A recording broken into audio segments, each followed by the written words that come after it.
Well, Pearland High School's marching band has now added special masks in order to cut down on the spread of germs and hopefully prevent COVID-19 as well. The band director, Joe Munoz, is joining me live along with the band president. We have Veronica Pactineau. Good morning to both of you. Mr. Munoz, I'll start with you. Tell us about these special masks and how they work for your students. Oh, good morning. They're specially designed. We have two different types of masks. We have a flat mask for our students that don't play instruments. But we also have specially designed masks that have a slit, a performance slit in them, so that they can fit their mouthpiece or instrument part that plays through the mask and play that to keep the aerosols down as we're doing performances or out in the stands. It is so creative. Veronica, I can't even play an instrument without a mask, so I have to tell you that this is very impressive to see you guys do this. What would you say is the most challenging part about it? I think just getting our horns up like right away whenever he's like, come on, let's go, like fast, play something quickly at the dance.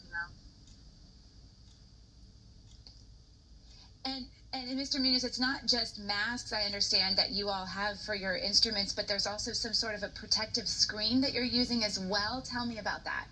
Yeah, Veronica could show you that. She's got our marching instrument. We have bell covers on all the instruments, and that's for brass and our woodwind players. Even the flutes have a little cover on the end of their flute, and then they have a specially designed mask where the flute fits inside their mask when they play. And yeah, they're all mitigation efforts to try to keep our students safe and mitigate the risk that we're having to deal with in this time of dealing with COVID-19. And what are the differences right now during the pandemic? Are most bands across town, are they practicing all together as one big band? I mean, we know how big Texas high school bands are here in our state. Or are you dividing up into smaller groups? And then what about traveling? Are you able to travel right now, or are you just doing home games? Well, it depends on where you are in the state and you know how the virus is in your community. So there's a lot of different things going on in our state. We've been very fortunate that we've been able to have very close to regular activities during the school day. We have our students separated 10 feet apart. So we're lucky here in our facilities. We have two band hall areas that we can use. So we spread our kids out 10 feet apart during class time, and which is outside of the regulations. The regulation is 6 feet apart. And so we're very proud about that. And then when we're outside, our drill for our show is socially distanced. It's written that way.